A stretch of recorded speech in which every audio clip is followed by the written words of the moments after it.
ഇനി പിണറായി ചോദിക്കും, സതീശൻ മറുപടി പറയും. നായകൻ പ്രതിനായകനാവുകയാണ്, പ്രതിനായകൻ നായകനും. പിണറായിയുടെ ചോദ്യശരങ്ങൾക്ക് മുന്നിൽ സതീശനും കൂട്ടർക്കും വിയർക്കേണ്ടി വരും. ശക്തനായ കരുത്തുറ്റ നേതാവാണ് പ്രതിപക്ഷ സ്ഥാനത്തിരിക്കുന്നത്. മുഖ്യമന്ത്രിയായിരുന്ന പിണറായി വിജയൻ വി ഡി സതീശൻ മുഖ്യമന്ത്രിയാവുമ്പോൾ ഹാൻഡ് ഓവർ ചെയ്യുന്നത് ഒരു നവകേരളത്തെയാണ്.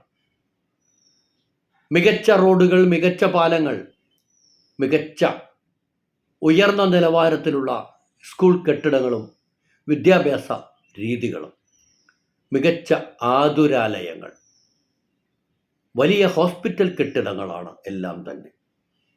അങ്ങനെ തിളക്കമാർന്ന ഒരു നവകേരളത്തെ പുതിയ മുഖ്യമന്ത്രിക്ക് നൽകിക്കൊണ്ടാണ് 10 വർഷം ഇവിടെ ഭരിച്ച മുഖ്യമന്ത്രിയും മന്ത്രിമാരും അടങ്ങുന്ന ഇടതുപക്ഷ ജനാധിപത്യ മുന്നണിയുടെ സർക്കാർ പടിയിറങ്ങിപ്പോകുന്നത്. ഇനി വേണമെങ്കിൽ പൂച്ച പെറ്റുകിടക്കുന്ന ഖജനാവാണ് കൈമാറ്റം ചെയ്തു തന്നത് എന്നൊക്കെ പറയാം.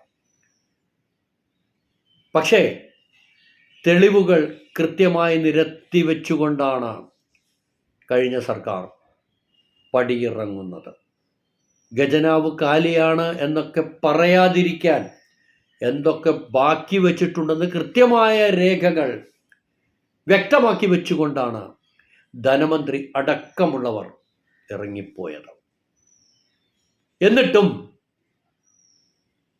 BJPയുടെ പ്രിയ നേതാവ്, കഴിഞ്ഞ തെരഞ്ഞെടുപ്പിൽ നിയമസഭയിലേക്ക് മത്സരിച്ച നരേന്ദ്രമോദിയുടെ പ്രിയപ്പെട്ടവനായ നേതാവിൻ്റെ പിതാവായ കോൺഗ്രസ് നേതാവ് വന്നിരുന്ന് പറയുകയാണ്, വി ഡി സതീശനെ ഇരുത്തിക്കൊണ്ട് പറയുകയാണ്,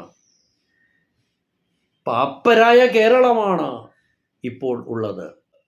പറഞ്ഞ വാഗ്ദാനങ്ങളൊന്നും ചിലപ്പോൾ ഉടനെ ഒന്നും നിറവേറ്റാൻ കഴിഞ്ഞെന്ന് വരില്ല എന്ന് AK ആന്റണി എന്ന് പറയുന്ന തലമുതിർന്ന കടൽക്കിഴവനായ നേതാവ് വന്നിരുന്നു കൊണ്ട് പറയുകയാണ്.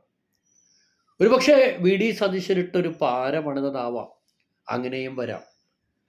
കേട്ട ജനങ്ങളാകെ കൺഫ്യൂഷനിലാണ്. ജനത്തിന് മനസ്സിലായി തങ്ങൾ പറ്റിക്കപ്പെട്ടു എന്ന്. പക്ഷെ ആരും വെറുതെ ഇരിക്കുമെന്ന് കരുതണ്ട.